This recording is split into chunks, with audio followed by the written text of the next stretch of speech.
कल्पना मिश्रा।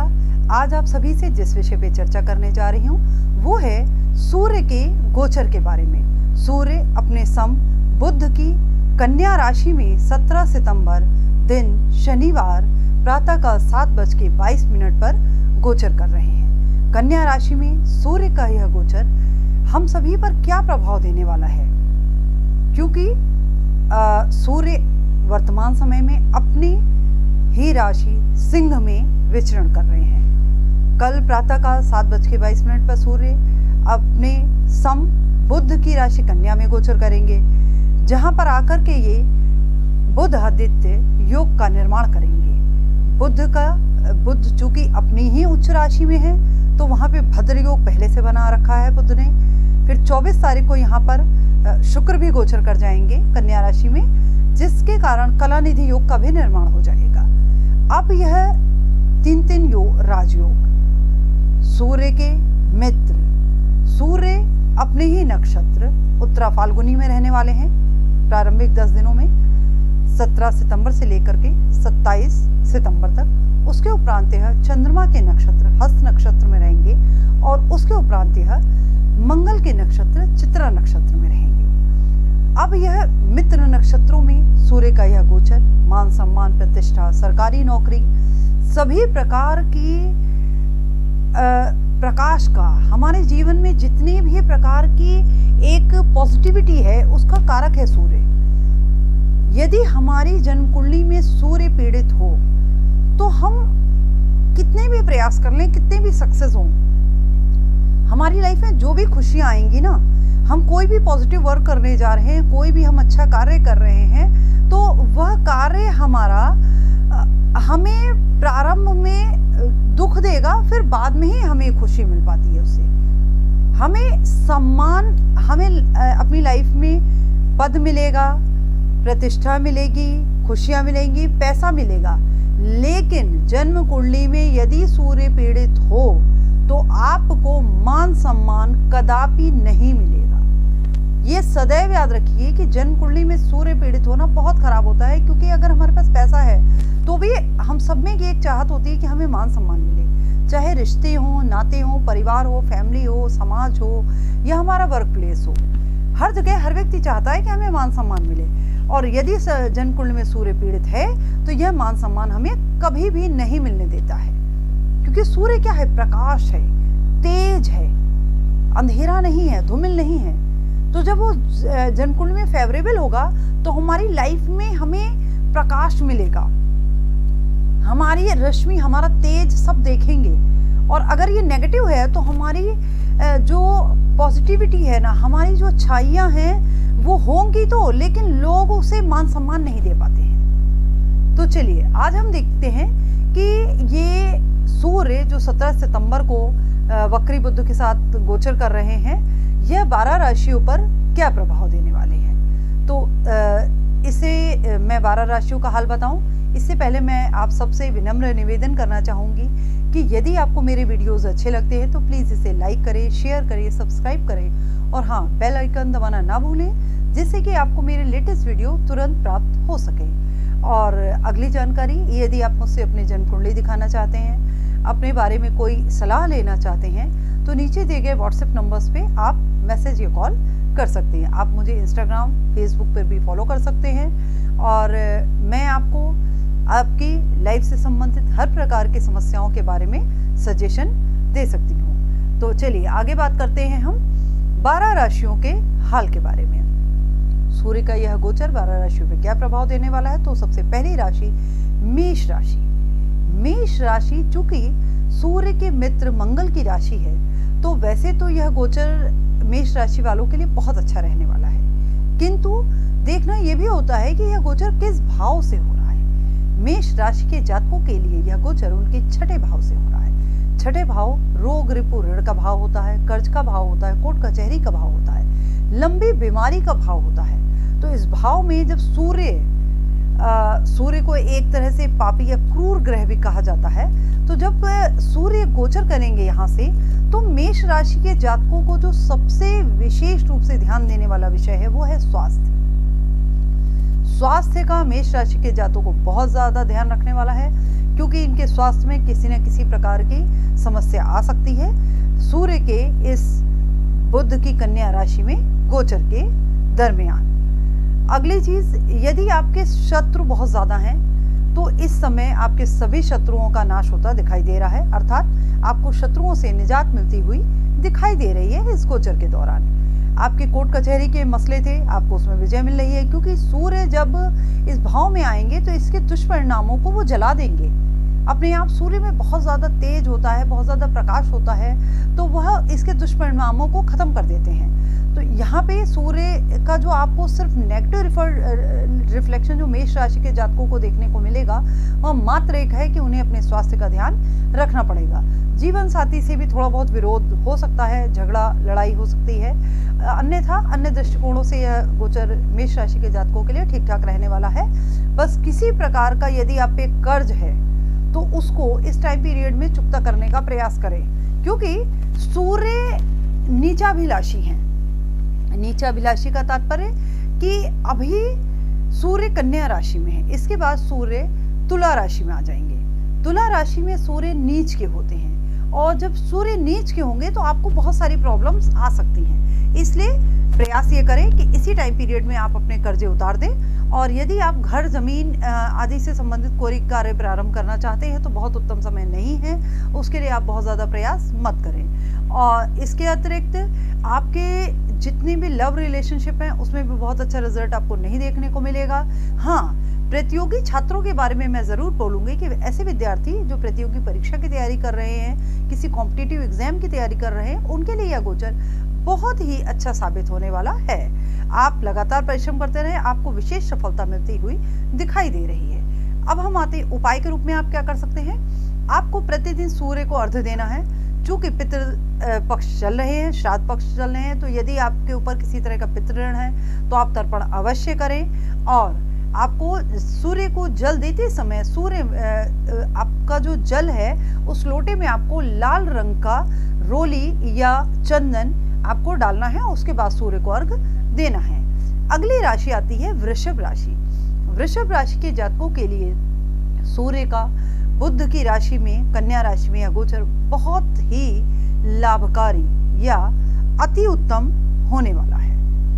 यदि मैं ये कहूँ कि वृषभ राशि के जातकों को जो लाभ शिक्षा के दृष्टिकोण से या संतान से संबंधित, संतान के रिजल्ट से संबंधित या संतान के कार्यों से संबंधित कोई फेवरेबल रिजल्ट सुनने को मिल सकता है, उनके लिए वृषभ राशि के जातकों के लिए टाइम पीरियड बहुत अच्छा रहने वाला है यदि वो प्रयास करें तो।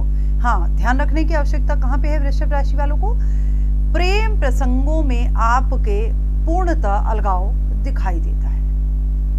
यह कदापि संभव नहीं है कि आपका पैचअप हो जाए, बिल्कुल भी संभव नहीं है। आपको अलग ही होना पड़ेगा और कोई रास्ता नहीं दिखाई देता है। तो प्रेम संबंधों के दृष्टिकोण से, या अगर आप दाम्पत्य जीवन में हैं, पति पत्नी हैं, तो भी आपके लिए लव रिलेशनशिप बहुत अच्छे इस टाइम पीरियड में नहीं देखने को मिलते हैं। हाँ, नौकरी के संबंध में, पढ़ाई के संबंध में, और यदि आप शेयर में भी पैसा बहुत ज़्यादा ना लगाएं, शेयर मार्केट के दृष्टिकोण से भी बहुत अच्छा रिजल्ट नहीं है, लेकिन बाकी दृष्टियों से ये समय आपके लिए ठीक ठाक रहने वाला है। स्वास्थ्य की दृष्टि से सचेत रहें। किसी भी प्रकार की आपको एंजाइटी होती हुई दिखाई दे रही है, एंजाइटी से आपको बच के रहना चाहिए। और संतान की तरफ से कोई अच्छी खबर मिल सकती है, धन लाभ आपको होगा प्रॉपर। तो वृषभ राशि के जातकों के लिए यह गोचर अति उत्तम ही मैं कहूँगी एक तरह से। और घर मकान के संबंधी यदि आप कोई निर्णय लेना चाहते हैं तो भी आपका समय ठीक ठाक है, आप निर्णय ले सकते हैं। वैसे तो मेरा कहना ये होगा कि पितृपक्ष निकलने के उपरांत ही आप घर जमीन के संबंध में कोई निर्णय लें, क्योंकि पितृपक्ष में कोई भी शुभ कार्य बहुत अच्छा नहीं माना जाता है। तो इसके उपरांत आप नवरात्र में इस तरह का निर्णय लें तो ज़्यादा बेहतर होगा। अब हम बात करते हैं मिथुन राशि की। मिथुन राशि के जातकों के लिए यह गोचर उनके चतुर्थ भाव यानी कि 4th हाउस में होने वाला है। 4th हाउस में यह गोचर मिथुन राशि के जातकों के लिए अच्छा रिजल्ट देता हुआ दिखाई दे रहा है, उनको हर प्रकार से लाभ होता दिखाई दे रहा है। सावधान कहाँ रहना है? स्वास्थ्य में, माता के स्वास्थ्य में कुछ समस्या देखने को मिल सकती है, इसके प्रति आपको सचेत रहना चाहिए। अगली चीज, परिवार में अहम से बचिए। अहम के कारण किसी प्रकार का टकराव या मनमुटाव परिवार के सदस्यों से आपका हो सकता है। वैसे परिवार के साथ समय बिताने के लिए समय बहुत ही बेहतर है। आपको किसी प्रकार के घर, प्रॉपर्टी, वाहन से संबंधित यदि आप निर्णय लेना चाहते हैं तो समय बहुत अच्छा है। आप रिजल्ट बहुत अच्छे मिलने वाले हैं आपको, आप निर्णय ले सकते हैं। आपको बॉस से बात करते समय अपनी वाणी पर ध्यान देना चाहिए। अपनी वाणी को ऐसा रखें कि बॉस से किसी प्रकार का बहस ना हो, या बॉस को ये ना लगे कि आपकी तरफ से उनका किसी तरह से अपमान हुआ है। तो बॉस का सम्मान करें, माता पिता का सम्मान करें।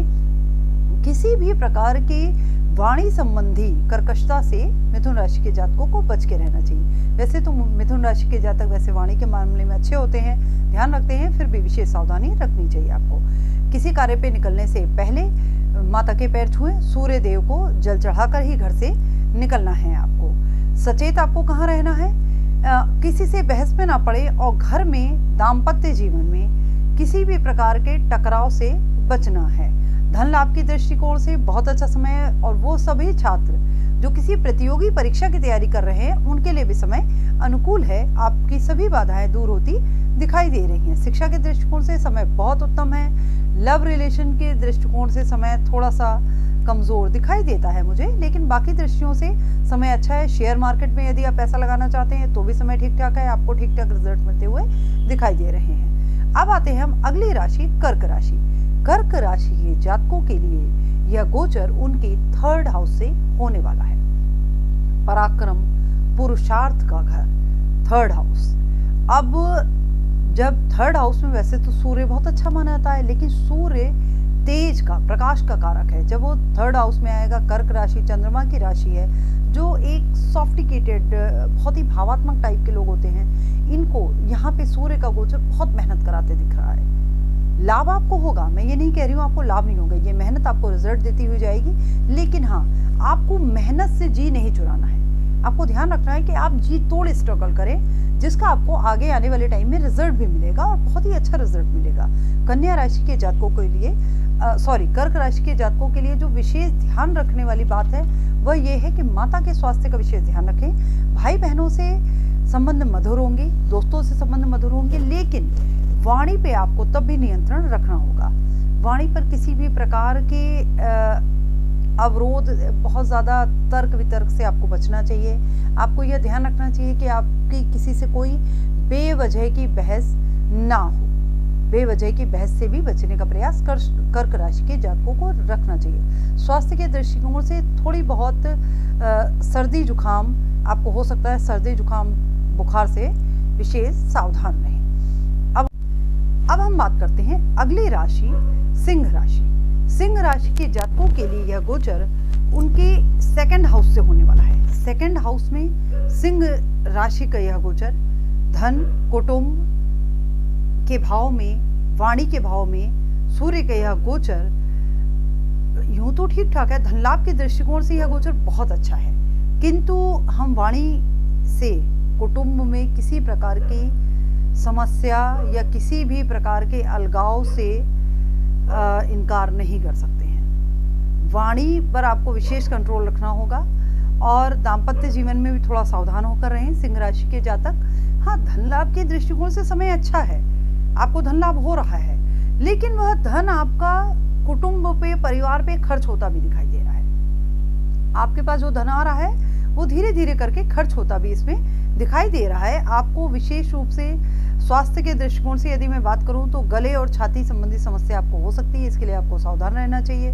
आपको अपने कुटुंब में किसी प्रकार के बहस से बचना चाहिए, खासकर ससुराल पक्ष में किसी प्रकार के बहस से आपको बच के रहना चाहिए। और आपको किसी भी प्रकार का निर्णय लेते समय परिवार के सदस्यों से पूछ लेना चाहिए, तब कोई निर्णय लें। घर मकान संबंधी अगर कोई निर्णय लेना चाहते हैं तो आपको पैसा फंसता हुआ दिखाई दे रहा है, वो निर्णय सोच समझ करके लें, बहुत जल्दबाजी में कोई निर्णय ना लें। और सावधान आप उपाय के रूप में क्या कर सकते हैं? उपाय के रूप में आपको प्रतिदिन सूर्य को अर्घ देना है और गेहूं और गुड़ का दान इतवार आप करते रहें। अब बात करते हैं अगली राशि। अगली राशि है कन्या राशि।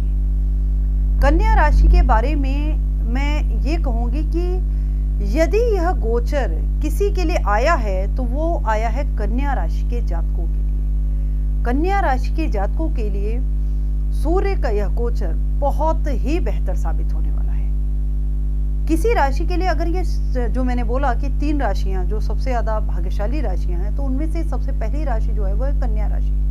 कन्या राशि के जातकों के लिए सूर्य का यह गोचर बहुत ही अच्छा रहने वाला है। अब आपको इसमें जो विशेष कार्य करने हैं, पहला कार्य आपको अपने व्यक्तित्व को, अपने तेज को, अपने मान सम्मान को, अपनी प्रतिष्ठा को बढ़ाने के लिए आप जो भी कार्य करना चाहते हैं ना, इस टाइम पीरियड में आपको वो डिसीजन लेने चाहिए। ये जो 1 माह का गोचर है, इसमें आप वो डिसीजन लीजिए, उस पर कार्य करिए, आपको हर प्रकार से लाभ होगा। आपके मान सम्मान में बहुत ज्यादा इजाफा होता हुआ मैं देख रही हूँ। सावधान कहाँ रहना है, बहुत ज्यादा अहम से बच के रहें, क्योंकि सूर्य है। सूर्य कब आपके स्वाभिमान को अभिमान में परिवर्तित कर देगा आप समझ भी नहीं पाएंगे। तो आपको उस घमंड से, उस अहम से बचने का प्रयास करना चाहिए। बस वाणी पे थोड़ा नियंत्रण रखें। दाहिनी आंख में कोई समस्या हो सकती है, उसके प्रति सचेत रहें। आप क्या कर सकते हैं, आपको नौकरी संबंधी कोई निर्णय लेना है, बहुत अच्छा समय है, आपको लेना चाहिए। आप बिजनेस संबंधी कोई डिसीजन लेना चाहते हैं, आपको अवश्य लेना चाहिए, बहुत बढ़िया समय है, अनुकूल है आपके लिए, ज़रूर लें। साझेदारी में करना चाहते हैं कोई कार्य, वो भी कर सकते हैं। दाम्पत्य जीवन के लिए हाँ, थोड़ा सा सावधान रहने वाला है, किसी प्रकार के शक संदेह से बच के रहें। यदि आप मैरिड हैं तो मैरिड लाइफ में प्रेम सौहार्द बना के रखें। हाँ, प्रेम संबंध अगर आपके चल रहे हैं तो उसमें भी आपको थोड़ा सा वाणी पे नियंत्रण रखना चाहिए। अपने पार्टनर को अपने अहम के नीचे दबाने का प्रयास ना करें, वरना रिश्ते खत्म होते दिखाई दे रहे हैं। कन्या राशि के जातकों के लिए यह गोचर सर्वोत्तम है, इसका पूरी तरह से आपको लाभ उठाना चाहिए। आपको और बेहतर परिणाम मिल सके, इसके लिए आप क्या कर सकते हैं, भुवन भास्कर की आराधना करें। प्रातः काल उठ के सूर्य देव को जल देने के उपरांत सूर्य के मंत्रों का जाप करें। अगली राशि आती है आपकी तुला राशि। यदि मैं ये कहूँ कि यह गोचर किसके लिए सबसे ज़्यादा नेगेटिव, या ये कहूँ कि थोड़ा बहुत कम बेहतर साबित होने वाला है, तो वो है तुला राशि। तुला राशि में वह सभी लोग जो विदेश में निवास करते हैं, उनके लिए तो यह गोचर बहुत बुरी स्थिति लेकर नहीं आ रहा है, अन्यथा बाकी लोगों के लिए यह गोचर बहुत अच्छा साबित होने वाला नहीं है। तुला राशि के यह 12वें भाव से गोचर हो रहा है। 12वां भाव खर्च का, स्वास्थ्य के प्रति सचेत रहने का भाव है, तो आपके खर्चे बढ़ेंगे, खर्चे बहुत ज़्यादा होंगे। अगर इनकम नहीं है तो भी बेवजह के खर्चे होंगे। विदेश से अगर आप जुड़े हैं, आपका कोई व्यापार विदेश से अगर जुड़ के आप व्यापार करते हैं, तो हाँ, आपको थोड़ा बहुत धन लाभ होता दिखाई दे रहा है। शेयर मार्केट में भी किसी तरह का नुकसान होता मुझे इस टाइम पीरियड में दिख रहा है। तो तुला राशि के जातकों के लिए बहुत अच्छा नहीं है। स्वास्थ्य के प्रति सचेत रहें, रीढ़ की हड्डी में समस्या हो सकती है। अब एक विशेष बात जो यहाँ मैं कहना चाहूँगी, तुला राशि के जातकों के लिए वे जातक जिनके नेटल चार्ट में अर्थात जन्म कुंडली में भी सूर्य नीच के हैं या सूर्य अच्छी कंडीशन में नहीं है, खराब हैं, तो उन्हें विशेष सावधानी रखनी चाहिए। यदि उनकी जन्म कुंडली में कहीं से भी सूर्य का राहु से संबंध बन रहा होगा, सूर्य 12th हाउस में होंगे, तो यह बहुत खराब प्लेसमेंट अगर होगी, तो तुला राशि के जातकों को यह किसी प्रकार के फ्रॉड में फंसता हुआ भी दिखाई दे रहा है मुझे। वो फंस सकते हैं, उन्हें सचेत रहना है। या फिर पहले आपने अगर कोई गलत कार्य किया है तो उसका रिजल्ट आपको इस टाइम मिलता हुआ नेगेटिव दिख रहा है। मैं सबके लिए तो नहीं कहूँगी, लेकिन जिनकी जन्म कुंडली में सूर्य की स्थिति अच्छी नहीं है, वो विशेष सावधानी रखें। किसी प्रकार के चालान के माध्यम से या किसी से बेवजह के झगड़े फसाद के माध्यम से, बहसबाजी के माध्यम से, या बहुत ज़्यादा प्रतिष्ठा के चक्कर में ऐसा ना हो कि आपको बीच में जेल की हवा खानी पड़ जाए या जेल के दर्शन हो जाए। तो थोड़ा बहुत सचेत होकर के रहें आप, स्वास्थ्य का ध्यान रखें। पिता के स्वास्थ्य का विशेष ध्यान रखें। बड़ा बजट लगाने से भी तुला राशि के जातकों को बचना चाहिए। और जहाँ पे उन्हें थोड़ा बहुत मैं लाभ होता दिखाई जो मुझे दे रहा है, वो सिर्फ एक स्थान है, विदेश से जुड़ करके जो लोग कार्य करते हैं उनको मुझे कुछ लाभ होता दिखाई दे रहा है। प्रॉपर्टी आदि से संबंधित कोई भी निर्णय अगर आप लेने वाले हैं तो बिल्कुल नहीं लीजिए, सोच समझ करके लीजिए, आपको प्रॉब्लम हो सकती है, बच के रहिए। तो तुला राशि के जातक उपाय नियमित रूप से पूरे माह करते रहे हैं। पूरे माह में आपको 17 सितंबर से लेकर 17 अक्टूबर तक आपको नियमित रूप से उपाय करने चाहिए। और मैं एक चीज़ और यहाँ कहूँगी, तुला राशि के जातकों को अगले माह भी बहुत सचेत के रहना है, बल्कि ये कहूँ कि 2.5 महीने लगभग बहुत सचेत होकर रह के रहना है, क्योंकि सूर्य अभी कन्या राशि में है, फिर वो तुला राशि में जाएंगे। तुला राशि में अभी तो वो नीचाभिलाषी हैं, लेकिन तुला राशि में तो सूर्य नीच के ही हो जाते हैं। तो जब सूर्य नीच के हो जाएंगे तो अंधेरा आ जाएगा लाइफ में, तो उनको विशेष सावधान रहना है। उपाय नियमित रूप से करते रहें। उपाय के रूप में आपको सूर्य को अर्घ रेगुलर देना है। सूर्य को अर्घ देते समय जल में आपको लाल कुमकुम और अक्षर डालकर ही जल देना है। इसके ऊपर अतिरिक्त आपको पिता के पैर प्रातःकाल उठते ही पिता के पैर छूने हैं। सबसे पहला कार्य ही ये करना है कि बिस्तर से उठते ही आप पिता के पैर छुएं। जिनके पिता नहीं है वो पिता का स्मरण करके उनके चरण स्पर्श करने के उपरांत ही किसी कार्य के लिए आगे बढ़ें। सूर्य के मंत्रों का नियमित रूप से आपको 2.5 महीने जाप करते रहना चाहिए। चलिए अब बात करते हैं अगली राशि, वृश्चिक राशि। वृश्चिक राशि के जातकों के लिए तो यह समय बहुत ही अच्छा रहने वाला है। क्यों? क्योंकि वृश्चिक राशि के जातकों के लाभ भाव, हर प्रकार से जहां पे लाभ होता है वहां पे सूर्य का यह गोचर हो रहा है। और सूर्य बुध की कन्या राशि में है, जो उनके सम है उनके साथ, और 11th हाउस में सूर्य वैसे भी बहुत अच्छे रिजल्ट देता है। वेरी फेवरेबल हाउस, लाभ भाव सूर्य के लिए बहुत अच्छा भाव है, यहाँ पे बहुत अच्छा सूर्य रिजल्ट देता है। तो वृश्चिक राशि के जातकों के लिए यदि मैं बोलूँ कि दोनों हाथ में लड्डू होने का समय है तो ये बात झूठी इनके लिए नहीं होगी। धन लाभ बहुत अच्छा होता हुआ दिखाई दे रहा है। प्रतियोगी परीक्षा में यदि आप कॉम्पिटिशन्स की तैयारी कर रहे हैं तो आपको उसमें सफलता मिलती हुई इस एक माह में ही दिखाई दे जाएगी। यदि आपने प्रतियोगी परीक्षा की तैयारी सच्चे मन से की है, अब आप एक बात मैं यहाँ और भी कहना चाहूँगी, वे सभी लोग जो परिश्रम ही नहीं करते हैं, चूँकि कंपटीशन बहुत तगड़ा है, गवर्नमेंट जॉब इतनी आसान नहीं है, इतनी इजी नहीं मिल जाती है, तो वे सभी लोग जो गवर्नमेंट जॉब के लिए अथक परिश्रम कर रहे हैं उनके लिए मैं ये बात बोल रही हूँ। ऐसा नहीं है कि आप परिश्रम ही नहीं कर रहे हैं और आप सोच रहे हैं कि आपको सफलता मिल जाएगी केवल ये सोच के कि आप वृश्चिक राशि के हैं, गोचर बहुत अच्छा है और आप सक्सेस हो जाएंगे। तो प्लीज़ ऐसा बिल्कुल भी मत सोचिए, मेरी बात को गलत वे में मत लीजिएगा। वे सभी विद्यार्थी या वे सभी प्रतियोगी परीक्षा के छात्र छात्राएं जो काफ़ी टाइम से परिश्रम कर रहे थे, उनको वृश्चिक राशि के वे जो जातक हैं उनको सफलता मिलती हुई इस एक माह में दिखाई दे रही है। इसके अतिरिक्त अगर आप थोड़ा प्रयास भी करेंगे तो भी आपको विशेष धन लाभ मिल रहा है।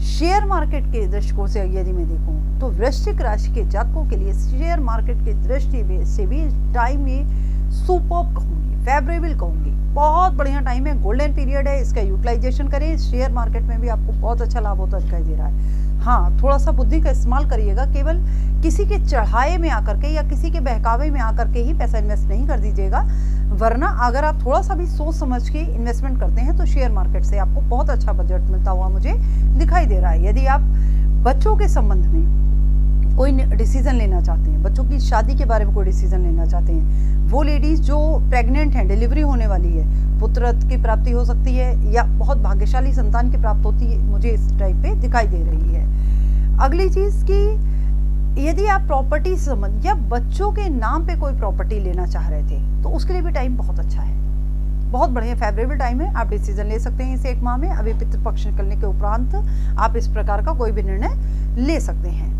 आपको बच्चों के लाइफ पे कोई इन्वेस्टमेंट करना है, उसके लिए भी पैसे का इन्वेस्टमेंट करना है, उसके लिए भी टाइम बहुत अच्छा है, आपको बहुत अच्छा रिजल्ट मिल सकता है, आप उसमें पैसा लगा सकते हैं। यदि आपको अपने लिए धन संचय से संबंधित, आपको अपने बिजनेस से संबंधित कोई निर्णय लेना आप चाह रहे थे तो भी आपके लिए समय बहुत अच्छा है वृश्चिक राशि के जातकों के लिए। उपाय के रूप में टाइम को और बेहतर बनाने के लिए सूर्य की आराधना नियमित रूप से करते रहें और पिता के पैर आपको नियमित रूप से छूने चाहिए। अब हम बात करते हैं अगली राशि, धनु राशि।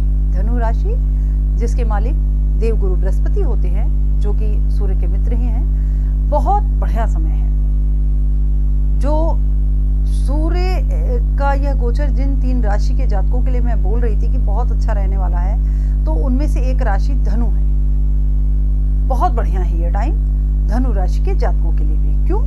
क्योंकि भाग्य भाव के स्वामी होके उनके कर्म भाव में सूर्य का यह गोचर अति उत्तम रिजल्ट देने वाला है। वह सभी छात्र छात्राएं कॉम्पिटिटिव एग्जाम की जो तैयारी कर रहे थे, बस बिल्कुल अब आपका इंतजार खत्म हो गया है और आपका सिलेक्शन सुनिश्चित है। बहुत बढ़िया टाइम है आपके लिए, इसको यूटिलाइज करिए। किसी भी प्रकार के अहम से, दम्भ से बच के रहिए। पॉलिटिकल फील्ड में यदि आप कोई निर्णय लेना चाहते हैं, आगे बढ़ना चाहते हैं, तो भी आपके लिए समय बहुत अच्छा है। धर्म से जुड़कर जो लोग कार्य कर रहे हैं उनके लिए तो समय अति उत्तम है। धार्मिक कार्यों में जो लोग संलिप्त हैं ना, धर्म से संबंधित कोई व्यवसाय करना चाहते हैं या कोई आपकी कंसल्टेंसी का कार्य है, उसके लिए भी बहुत अच्छा है। एडवाइजरी का कार्य बहुत अच्छा है। आप कोई भी ऐसा कार्य जिसमें आपके मान प्रतिष्ठा की वृद्धि हो, तो वो आपको बिल्कुल मिलता हुआ दिखाई दे रहा है। प्रमोशन के दृष्टिकोण से भी धनु राशि के जातकों के लिए टाइम फेवरेबल है, अति उत्तम है। आपका प्रमोशन हो सकता है, पद प्रतिष्ठा मान सम्मान की वृद्धि होती दिखाई दे रही है। इसके साथ साथ धनु राशि के जातकों के लिए मैं एक बात और देख रही हूँ, आपको इस सूर्य के गोचर को 17 सितंबर से लेकर के 17 अक्टूबर के बीच, बल्कि 1-2 दिन पहले भी हो सकता है, ये किसी प्रकार का पुरस्कार मिलता हुआ मुझे दिखाई दे रहा है। प्रमोशन के साथ साथ आपको किसी प्रकार का कोई पुरस्कार भी, पारितोषिक भी प्राप्त हो सकता है। धन लाभ की दृष्टि से समय बहुत उत्तम है। आप घर, मकान, वाहन से संबंधित निर्णय ले सकते हैं। आपका वो कार्य बनता हुआ दिखाई दे रहा है, लाभ हो रहा है वहां से। किसी प्रकार की धार्मिक यात्रा भी धनु राशि के जातक अवश्य करेंगे। या कॉम्पिटिटिव एग्जाम की तैयारी कर रहे हैं अगर जातक, तो वो अपने पत्रों के संबंध में कोई यात्रा करते हुए दिखाई दे रहे हैं। उपाय के रूप में आप क्या कर सकते हैं? गेहूं का दान आपको करना है हर रविवार को। अगली राशि जो आती है वो है मकर राशि। मकर राशि के जातकों के लिए यह समय मैं बहुत अच्छा नहीं कहूंगी। क्यों? अष्टम के स्वामी होकर के 9 में उनका सूर्य का यह गोचर वैसे तो ठीक है, लेकिन बहुत बढ़िया नहीं है। मकर राशि के जातक, चूंकि शनि की ये राशि होती है और सूर्य और शनि में आग और पानी की तरह की शत्रुता है, बहुत गहरी शत्रुता होती है। सूर्य पिता पुत्र की तरह है, लेकिन एक दूसरे के शत्रु हैं चूंकि ये, तो इनके लिए यह गोचर मैं अच्छा नहीं कहूँगी। मेरे दृष्टिकोण से यह गोचर इनके लिए फेवरेबल नहीं है। और आपको भाग्य का साथ तो मिलेगा, फिर भी मानसिक रूप से आप परेशान रहेंगे। धन संबंधी कार्य आपके अटक के, रुक के हो रहे हैं। सोच विचार कर कार्य करें। बहुत पैसे की प्रॉब्लम हर तरफ से आपको देखने को मिलेगी। प्रेम संबंधों में, दाम्पत्य जीवन में, स्वास्थ्य में, हर तरह से आप मानसिक रूप से परेशान रहेंगे इस गोचर के बीच। आपको भाग्य का काम आपके बनेंगे, लेकिन रुक के बनेंगे, फ्लो में नहीं बनेंगे। हाँ, उपाय के रूप में आप क्या कर सकते हैं? आपको किसी भी प्रकार की धार्मिक यात्रा करनी चाहिए इस समय। धार्मिक यात्रा आपको विशेष लाभ प्राप्त करती हुई दिखाई दे रही है। अगर आप विद्यार्थी हैं तो आपको भाग्य का साथ मिल रहा है, आपको प्रयास करना चाहिए। वे सभी छात्र जो शोध फील्ड से जुड़ना चाहते हैं या रिसर्च फील्ड से जुड़े हैं या फिर वो विदेश से जुड़ना चाह रहे हैं, तो उनको कहीं ना कहीं लाभ होता दिखाई दे रहा है। किसी प्रकार का गुप्त धन से संबंधित यदि आप कार्य कर रहे हैं तो उसमें लाभ होता दिखाई दे रहा है। रेकी आदि का जो लोग कार्य करते हैं उनको लाभ होता दिखाई दे रहा है। प्रॉपर्टी से संबंधित कोई भी निर्णय ना लें। पिता के स्वास्थ्य का विशेष ध्यान रखें। पिता को स्वास्थ्य संबंधित समस्या हो सकती है। पिता से किसी भी प्रकार की बहसबाजी से भी मकर राशि के जातकों को बच के रहना चाहिए। यह टाइम पीरियड उनके पिता से किसी भी प्रकार का विरोध भी होता हुआ दिखाई देता है।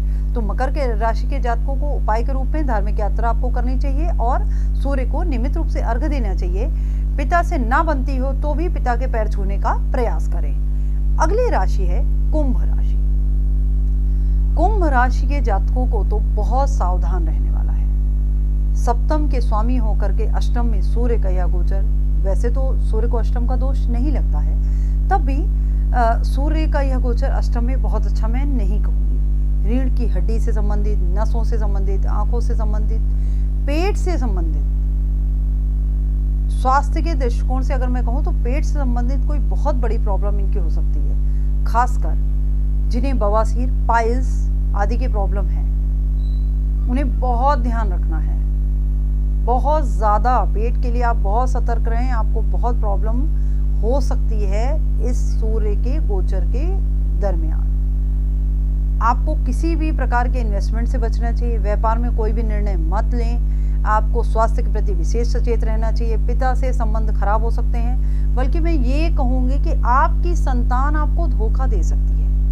कुंभ राशि के जातक संतान पे बहुत भरोसा ना करें, संतान से आपको कष्ट मिलता हुआ दिखाई दे रहा है, पिता से संबंध आपके खराब होते दिखाई दे रहे हैं, आपके परिवार में झगड़े कलह कलेश होता दिखाई दे रहा है, स्वास्थ्य भी ठीक नहीं रहेगा, धन लाभ नहीं रहेगा तो समस्याएं होनी ही होनी है। तो कुंभ राशि के जातकों को भी विशेष सावधान रहना चाहिए। उपाय के रूप में आपको क्या करना है, आदित्य हृदय स्रोत का नियमित रूप से पाठ करें, सूर्य को अर्घ नियमित रूप से दें और आपको प्रातः काल उठ के सूर्य के दर्शन करने चाहिए। 20 मिनट पीठ करके सूर्य की तरफ जरूर बैठें, जिससे कि आपकी रीढ़ की हड्डी में प्रातः काल की धूप आपको थोड़ी देर मिले। ठीक है, तो यदि आप उपाय करते रहेंगे तो आपको यह गोचर इतना नुकसान नहीं देगा। अब हम बात करते हैं अगली राशि मीन राशि के बारे में। मीन राशि के बारे में बताने से पहले मैं आप सबसे रिक्वेस्ट करूंगी कि प्लीज़ यदि आपको मेरा ये वीडियो अच्छे लगते हैं, मेरे ये चैनल आपको अच्छा लगता है, मेरे द्वारा दिए गए सुझाव, मेरे द्वारा लाए गए कंटेंट आपको अच्छे लगते हैं, तो प्लीज़ मुझे अप्रिशिएट करें। नीचे कमेंट बॉक्स में अपने कमेंट मेरे लिए लिख सकते हैं आप। यदि आपको कोई सुझाव चाहिए तो आप उसमें अवश्य लिखें, मुझे कॉल करें। और प्लीज़ यदि आप नए दर्शक हैं तो मेरे वीडियो को सब्सक्राइब ज़रूर करें, लाइक करें, शेयर करें, जिससे कि आपके जानने वालों तक भी ये रोचक जानकारियाँ और महत्वपूर्ण जानकारियाँ मिल सकें। वह अपने आने वाले समय के प्रति सचेत भी रहें और यदि बेहतर समय है तो अच्छे निर्णय लें, डिसीजन लें, आगे बढ़ें और लाभ प्राप्त कर सकें। तो प्लीज़ मेरे चैनल को लाइक करें, शेयर करें, सब्सक्राइब करें और हाँ, बेल आइकन दबाना ना भूलें, जिससे कि मेरे लेटेस्ट वीडियो आपको तुरंत प्राप्त हो सकें। चलिए अब बात करते हैं अंतिम राशि मीन राशि के बारे में।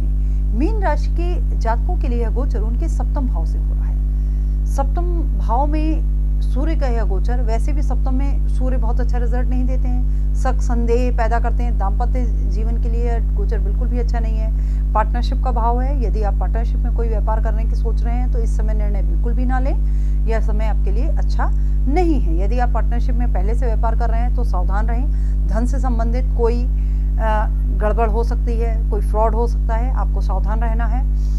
दाम्पत्य जीवन में कलह कलेश झगड़ा ज़रूर होगा।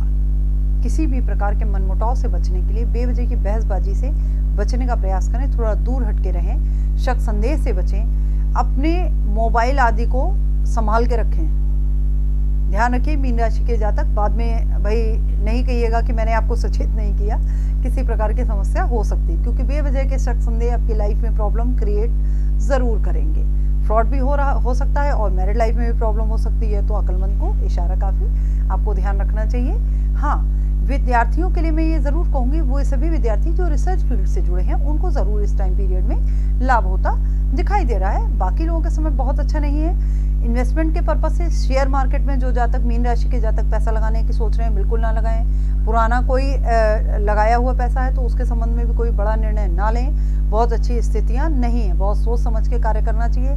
स्वास्थ्य के प्रति विशेष सावधान रहें। आपको हड्डियों में दर्द, एंजाइटी, आँखों के संबंधित समस्याएं हो सकती हैं, तो स्वास्थ्य के दृष्टियों से और खासकर पत्नी के स्वास्थ्य या पार्टनर के स्वास्थ्य में समस्या अवश्य ही होगी, तो उसका आपको विशेष ध्यान रखना चाहिए। उपाय के रूप में आप क्या कर सकते हैं, सूर्य देव को जल दें और गाय को गेहूं की रोटी बना करके, पहली रोटी गेहूं के आटे की पहली रोटी बनाएं और गुड़ के साथ गाय को नियमित रूप से खिलाते रहें, इससे आपको विशेष लाभ होगा। तो चलिए अब मैं एस्ट्रोलॉजर अल्पना मिश्रा आप सबसे विदा लेती हूँ, और प्लीज़ मेरे वीडियोस को लाइक करिए, शेयर करिए, सब्सक्राइब कीजिए। फिर किसी अगले कंटेंट के साथ आप सबसे मिलूंगी। नमस्कार।